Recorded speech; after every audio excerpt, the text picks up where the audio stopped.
Hey there, welcome to ATL and 29, a podcast that looks at the NBA from the starting point of Atlanta. My name's Kevin Chouinard. I'm here with Tyler Jones and Glen Willis. We're recording on a Saturday night in the middle of a long stretch of no games because the Hawks did not go to Miami this week. Um, I don't know where you want to take tonight's discussion, but I had this as sort of a starting point. I think it's pretty apparent that the Hawks are going to be able to put more pressure on the rim this season between Jalen taking a bigger role, Dyson Daniels arriving. Zachary Risachet looks like he's going to be able to do some of that too, especially because I really think he's going to be a good enough shooter to kind of force the issue, and that'll be the counter there. Um, what's it going to look like when teams try to adjust to that? Is there going to be a good counter? Is there something that the Hawks are missing where if teams say, well, we've really got to take away this pressure on the rim, we could do X, Y, Z? Are they going to be able to pull that off? Well, so for me, if you're going to use your wings to put pressure on the rim, it would help if you had bigs that can shoot, right? So that's one place for the roster construction, and I mean, Okongwu's been made a lot of progress on corner threes. Nance can shoot like he's more of a volume shooter at this point than Okongwu is, so it's not like they have nothing there. But I think if you're going to play sort of inside out in that way, if you think about, old school, the big men are inside, the wings and guards are outside, and you kind of play, that way. If you're going to kind of come in the modern day, a lot of teams want to convert that, get the other team's center out of the rim, create space at the rim for wings. And so that's maybe the one thing that's there. That when we look at this roster, say a season from now, will they have some more shooting at the five than they do now? They have more than they had last year. Like Nance is a nice uptick, kind of at the position there. And Nance, I mean, I think we're all still trying to figure out, is Nance actually going to play some power forward? I think that's something we're trying to figure out. When you get the more shooting you get the four and the five, the more you can leverage your bigger wings to put pressure on the rim. And the Hawks roster construction isn't quite where, say, some other teams' roster construction is in that way. I guess kind of along those lines, what's your sort of your overall impression of where the Hawks are shooting wise? Are they one injury away from like a devastating situation there, or do you think that they're okay? I mean, to me, if they lost Bogey, that's obviously their best shooter on the team by a good bit. I still think Trey's a better shooter than people realize. I just think all the ball handling and initiation responsibility sometimes detracts from rhythm or whatever it might be.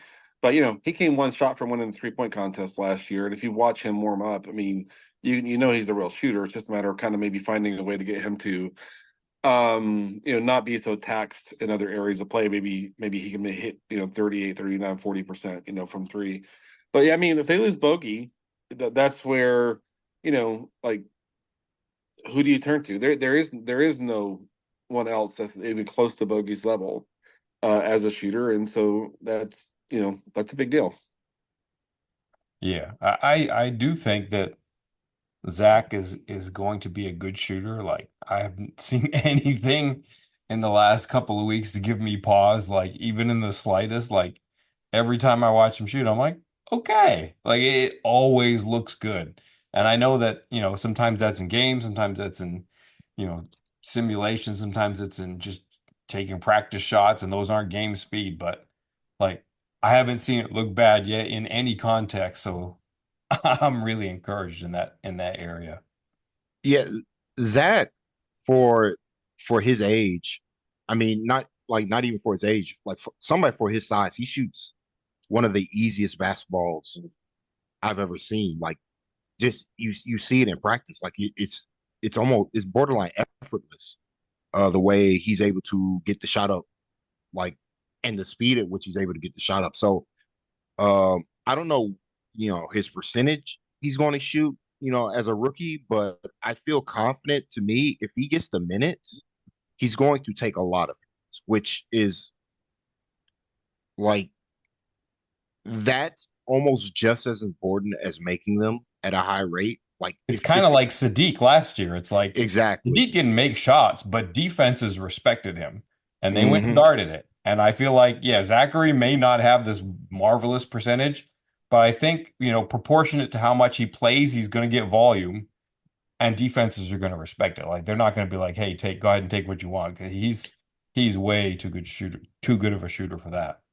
And it's interesting because you hear his teammates are trying to encourage him to shoot more because that's something on my rewatch of the game, the first preseason game I took away. I was like, he went 7 for 9, but he had multiple opportunities to take pull up threes that he wasn't even thinking about taking them. He was just running the play where uh there's a part of me that wonders if he like th does he not understand how talented he actually is? Like, the fluidity that he moves with the ball in his hands, like that's rare for any basketball player, especially somebody taller than 6'7", 6'8".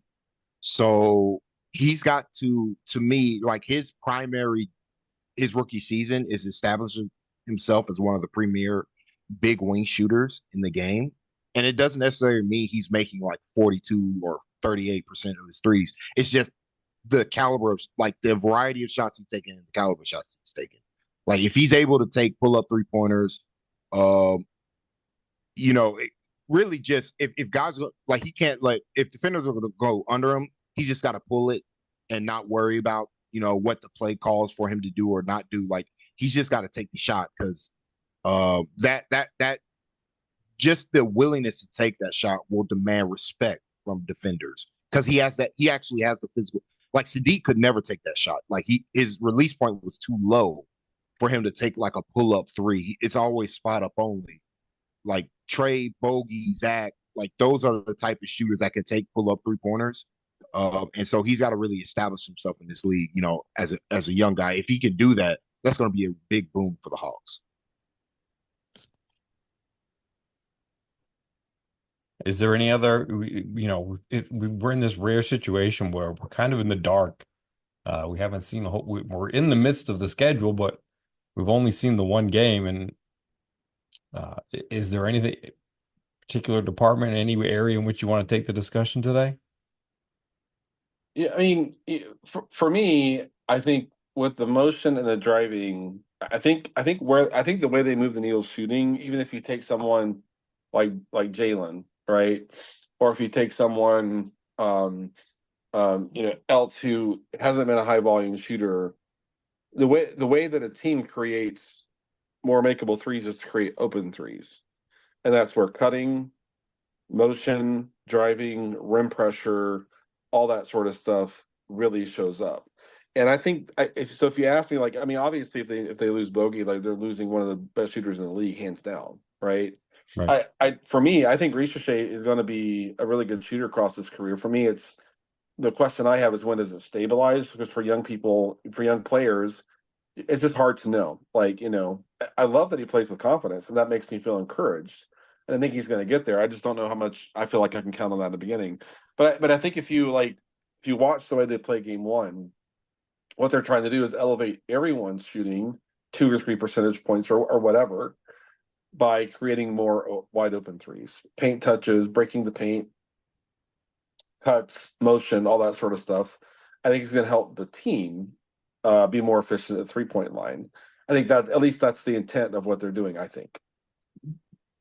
And you notice that uh, primarily from somebody like DeAndre, who I think we talked about this on the last pod, but he's not somebody I who's done much driving and kicking, and I felt like uh against the Pacers, he was doing that a lot. Like he was just constantly trying to get a foot or 2 feet into the paint and then just get off the ball. And so, like, it's clear, like that is an emphasis on the team in order to get easier quality looks from behind the 3 point line. It's not we're not just going to be relying on Bogey, hero shooting through contests to give us our spacing. It's going to be we're putting pressure on the rim that's causing and teams are respecting that pressure because somebody like Dyson can finish at the rim with the variety of like I mean we haven't talked enough about Dyson, but like I mean his float is pretty special, and so like that gives like just the Hawks, and if he can maintain the level of aggression that he showed against the Pacers, that gives the Hawks like another offensive weapon that eases the burden from Trey, eases the burden from Bogey and Jalen, and just makes life a lot easier for the rest of the team, and we get better quality looks. Like all this feeds into each other. Yeah, going back to Hunter, it's interesting because Hunter is like we've talked about before. He's never going to be an advanced ball handler, right? But what I found really interesting on the rewatch for me and what they were doing with Hunter and where his best passes came from. Hunter's biggest issue as a ball handler is he never sees the second defender coming, and teams always send a second defender at him because they know they can get the ball out of his hands if they pressure him when he has a live dribble. But in the past, a lot of where he wants to operate is below the elbow, in between the elbow and the baseline. In game one, he was in the middle. They were running everything in the middle of the floor, where it's harder to send a second defender, right? And where the pass is more obvious and the pass is almost predetermined in a way through kind of the cutting action. And so to me, it feels like, okay, maybe he can be, better set up for success if we're not always kind of, and it's funny because I mean, in his first whatever number of years, he wanted to play down on the baseline, but that's where teams always send a second defender, and he too often coughs the ball up. I don't know if you remember, they ran an ATO for him to come take a DHO at the top of the key, and then he got a layup, right? Kind of worked downhill to the rim on that. That was right in the middle. So it's going to be interesting to see if they can keep him more in the middle of the floor, like they are the rest of the kind of initiation. If that helps him, not get in so many bad spots where teams know they can take advantage of his limitation. And and that speaks to the point that we've been talking about, how the Hawks want to be different. If you look at like, if we want to take Trey Young in particular, you look at Trey Young's shot chart, it is middle. Everything he takes is middle, whether it's at the front of the middle of the rim, mid range middle, beyond the 3 point line. Everything is like where he sees the entirety of the floor. If we're going to have an offense where somebody like Dyson's going to be operating at the top of the key, somebody like DeAndre even is going to be operating at the top of the key, Trey's going to have to be in the corner, or Trey's going to have to be, somewhere not middle, and he's going to have to find a way to make himself a threat off the ball in that scenario, which he can do. Like, he's flashed it, but we'll see. Like this is one of those things where, like, okay, it's one preseason game. When it gets hard, when maybe like maybe it's not working for a couple games, do they stick with this philosophy of this drive and kick philosophy where it's not necessarily Trey Young being the primary operator? Is he going to maintain this level of offensive discipline? Because, like, to me, that would help him.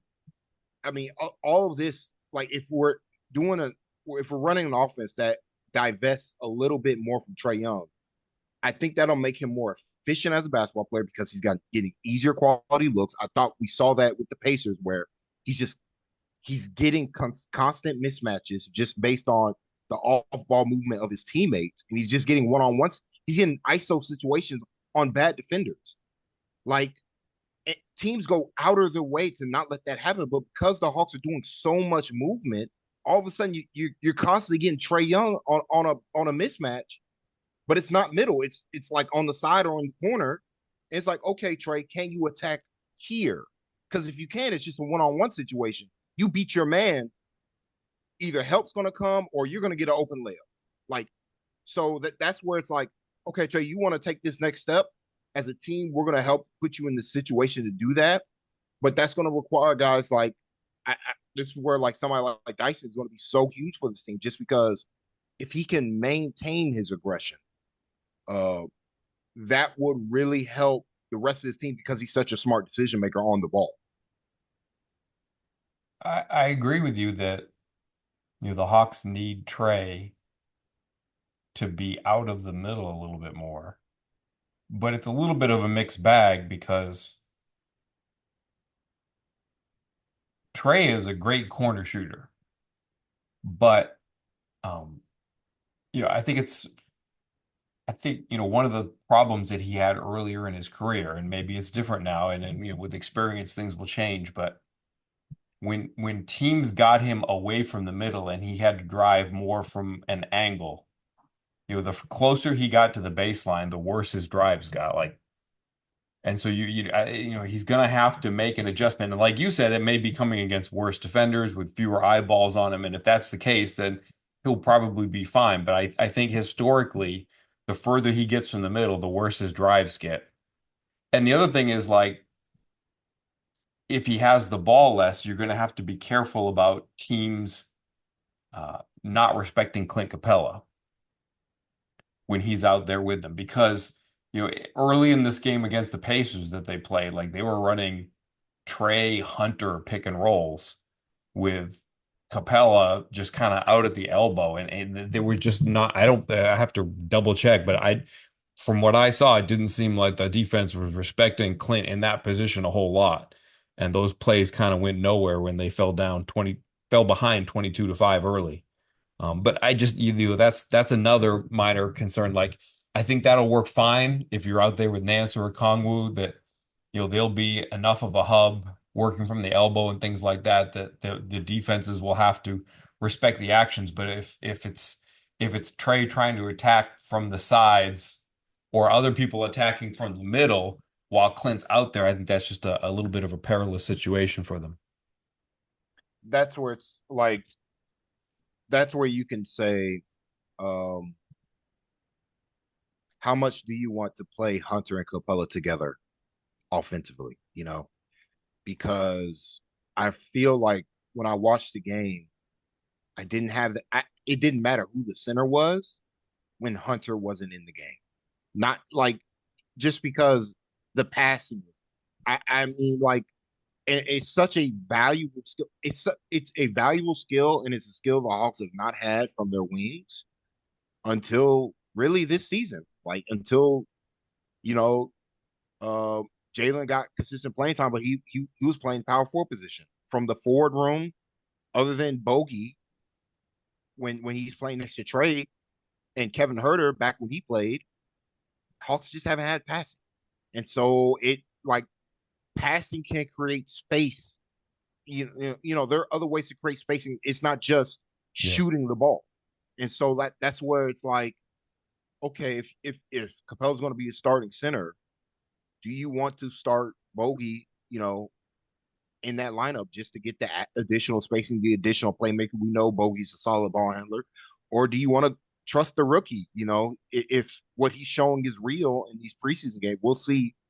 They got 3 next week, and then additional training camp. We'll see if he can, you know, maintain what he did in a stellar game 1, but it's only 1 game, and we're not seeing the practice. We don't know who's doing well or who's not. But like that's one of those. If you want to alleviate the Capella issue, or don't start Capella. Like the to me, I'm like Quinn has options, but like the worst option, not to say it would be bad, but the worst option would be, well, we're going to start Hunter and Capella because you know they're the veterans, they've been on the team long, it's what we've done, they're good players, et cetera, et cetera. But like to me, if you want to play differently, you have to be willing to try different things. You have to be willing not just to have a different scheme, but to play different combination of players more often. And like, I mean, you can watch the tape. The offense ran so much better when Nance immediately got into the game, and it got better when Ricochet got into the game for Hunter first. Like it's just we can't deny what's going on here. This happened last year with V Krejci. When V entered the fold, all of a sudden, everything Quinn wanted to do started to look like what Quinn wanted to do because he had that additional passer alongside a point guard. So like I mean, it's one of those things. Quinn said this after the game. Like he's pretty much saying exactly the way you're saying it. Like there's a critical mass where you get to that number of passers and it just snowballs. Like it's just an avalanche at that point. Sorry, I interrupted. But I just wanted to say that like you're pretty much echoing his post-game presser. No, but I mean that's how the good teams play. That's how the Celtics play. Like if you want to know why are the Celtics so dominant when they don't when you can make a fair argument they don't have a tier one superstar offensive talent on their team, but they have a collection of good to elite basketball players who are smart and can pass and like make the right decision with the ball in their hands. And it's such when you get one guy driving, kicking. I mean, you get one guy driving, kick. The next guy does the same thing, and then all of a sudden, do it two or three times. You get an open corner three, or you get a layup at the rim, or somebody creates something. You know that that's how it NBA defenders today are too good individually. If you're trying to ISO go one on one, even the super like you got to be Kawhi Leonard, Kevin Durant levels, and even them, they'll win their individual matchup, but the team is okay with them doing that. Like if that's all you're going to do, the opposing team will live with KD isoing for 30 points tonight. If the efficiency of the team is less like 1.1 points per possession or whatever it is for that game, just based on the math, it just becomes a math problem because if you're isoing all the time without generating that ball movement, you're often just going to take a mid-range jumper, and teams don't care. We saw it last year with DeJounte Murray. Teams did not care about him isoing at any point in the game. They willingly let him do it. I'll never forget. Uh, I'm watching the Grizzlies just let DeJounte Murray go for 44, and they didn't make in a single adjustment the entire game because they were like, the Hawks can't score. If this is all they're going to do, we literally don't care. If the Grizzlies had any other, like, if they could score a point, they would have won the game by 20 points. But like that's just modern defense today. Like defenses understand the math situation. But if you get defenses moving, you force them to make decisions. That's what the Pacers were doing to the Hawks. Yeah. Like they just kept getting the Hawks to make bad decisions, and then you get a layup. Like, you guys messed up on the brush screen. Okay, we get a free layup. We're going to keep doing it the entire game. And so, like, the Hawks are like, well, we can do that too now. We got the ball handlers, we got the passers. Why don't we just do the same thing? And will be efficient on offense too. And now it becomes a who can get the most stops. That's where the added defensive talent can come into play. Yeah, yeah, and if you think back to like the finals last year, like you had real contrasts in offensive styles, right? Luca was exhausted. Like the way running that offense that way. I mean, and we talked about Luca's got to lose some weight, get in better shape, and all that sort of stuff. But I mean, the Celtics like ran them in the ground with constant motion on offense, a constant 3, 4 guys in the primary action on offense, and Dallas just ran straight middle pick and roll, or either got Luca at the extended elbow trying to get to his step back, and really just couldn't kind of do that much. And I mean, and Luca's a phenomenal individual scorer. I mean, he's super efficient. He can get to the rim when especially the smaller defenders on him. But I mean, you can, and they obviously they made the finals last year, so they had a substantial amount of success in the macro level.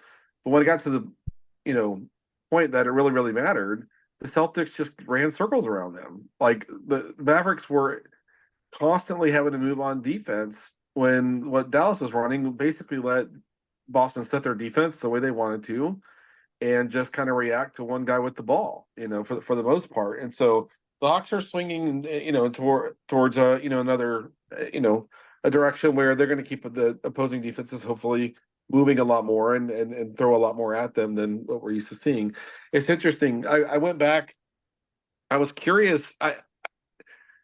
Every once in a while, I'll look up stats to see if they kind of support a perspective I have. So just want to run you guys through this. So last year, the Hawks were 12th in offensive rating. Okay, they should be better than that, right? Like with Trey, they should be better than that. Points per post touch, they were second best in the league. Now that's obviously stuff at the rim Trey's creating, right? If you want to talk about this is like second spectrum data, that's not a guy playing with his back to the basket. Point per paint touch, they were ninth.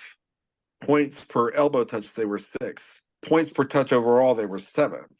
And so they were creating a lot at the rim last year still, right? I just think what the realization is like, okay, the 6 to 7 best defenses in the league, you're not gonna be able to get your easy stuff. You've got to have other things that you can get to.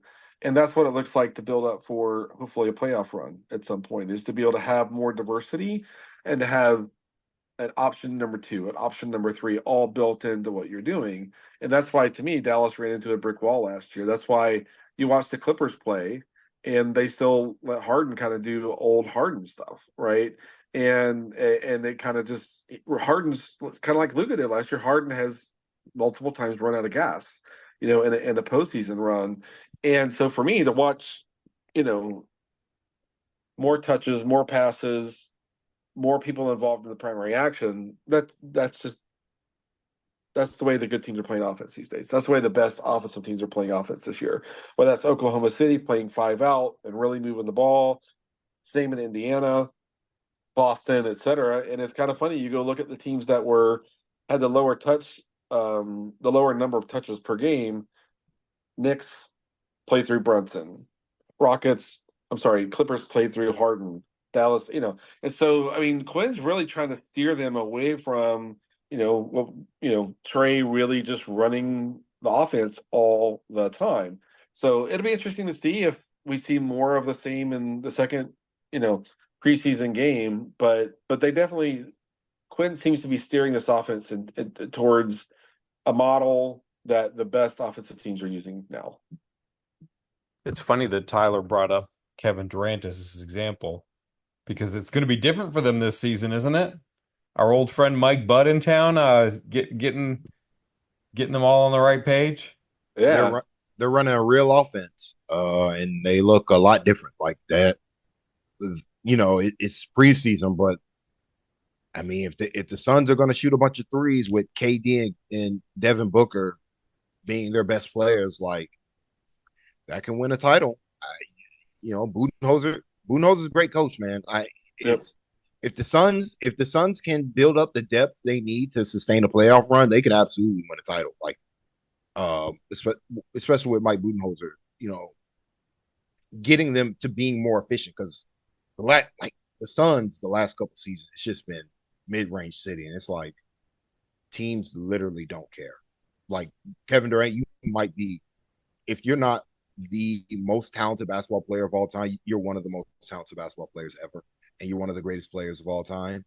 But teams aren't going to care. Like ISO 50 times in the playoffs, who cares? We're going to beat you in four. Uh, Go home, go play in the Olympics or whatever. But like, you're not winning a title playing this way. So it's going to be interesting to see. I don't have the Suns winning out the West. The Thunder look really good. But the Suns, at least they're building in a way that gives them a chance. Whereas before I thought they were just dead end. Like, even though they had the highest salary in the league. Fair enough. Any parting shots? I'm looking forward to the second game. Was it? Is it Tuesday? It's Monday against the Monday. 76ers. Monday. I've been traveling this week, and I don't even know what day it is. So yeah, Monday. That's great. Yep, more data points. All right. Well, I appreciate you joining me, and the next time we speak, we will have more data, more things to go off of. Look forward to it. All right. Thank you for your time. Good night, Bob. All right, Bob. Good night, Bob.